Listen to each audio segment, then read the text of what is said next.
The very first stand-up poet, and he always says to me, a couple short one, Jude, a short one. And always at the end of the program, so that Harry is usually taken off at the middle of the time, so Harry's going to have to put up with some of my poetry after all. It's very nice to be here. And maybe a short one first, with respect to David, and then a very long one.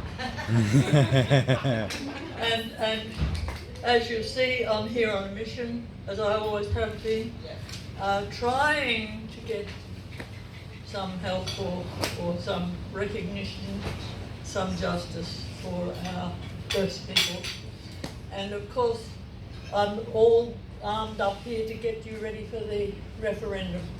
So I've dragged up some of my very first poetry for that too. But this one then is line dancing number 2, encore, encore. Perhaps just one more, in other words, after me having been so long. Across a blue ballroom sky, line dancers were a joy to see, as my clothes in veranda breeze celebrated their fresh-washed release from conforming to and struggling through encompassing me. Just so I envisaged it would be, when my body set my spirit free. But, as a girl, I promised myself, shock and horror mum, that I would learn to tap dance before my life was done. Now sobering thought at 88, I long ago learnt to tap and shuffle through all that life flung at me. My performance was mostly ignored, but sometimes there was laughter and even some applause. So I need a new penultimacy. Surely I should, a new achievement to set me free. Surely I should live to see recognition of our first peoples and our black history.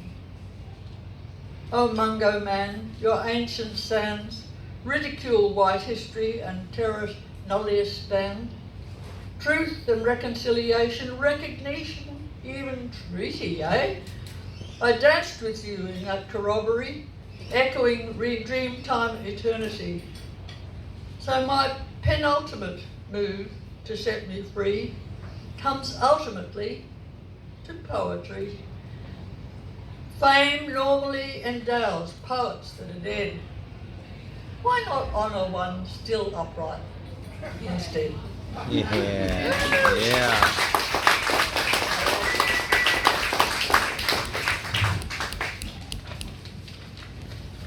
Melissa, can I have another? Oh, yes, you may. Of course, go for it.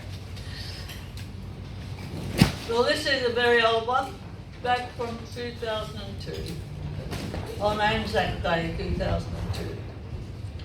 Lest we forget, indeed, when will we remember? Lest we forget, say marching feet, and down the years and through the tears echo marching feet, resounding the call. They were heroes all and knew no retreat. Leather boots and felt, shining buttons and belt, slouches and caps and silk in the sky, songs and memories to make us cry, Air Force blue and jungle green that surge, bedecked with insignias so diverse. All those medals on the chest proved them history's very best. Youth sacrificed at war to save the rest. Fought for God and country, they say, and so we can live in peace today. Thank you, Digger. You saved our land. But there's a shiver in deja vu. I can see other ghosts, quite a few, patiently waiting to be noticed too. On Anzac Day, I too salute. I knitted some socks for inside your boots. I lived on rations and saw Dad cry at not fit enough to do or die.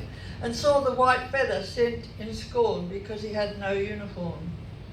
His brother, my uncle, came home bearing trophies of chocolates and smokes. Ah, yes, they were dished out by the ton to reward the gallant fighting blokes.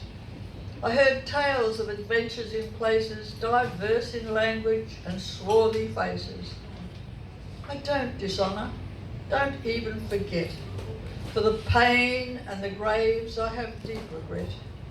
I pray that you are all at last at peace, and that with your sacrifice God was pleased.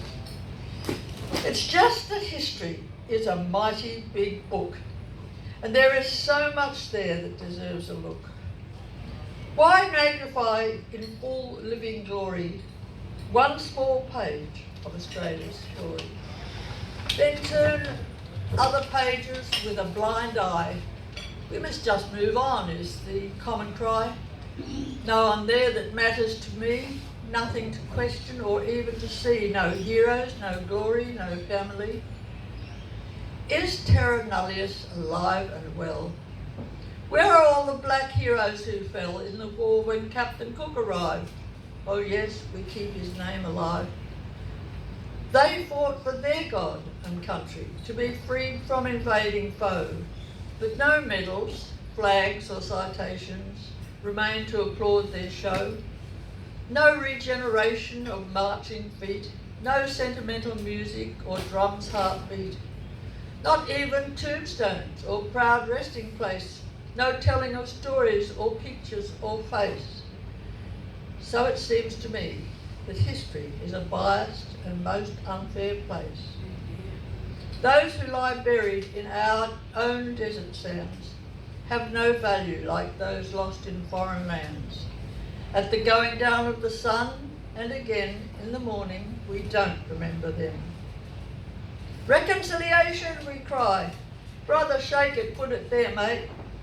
One past is the past. Well, the past is the past, and it's all too late to listen, to be sorry, or even contemplate what your ancestors all died for, or speak of their inglorious fate. Learn how they lived and what made them great.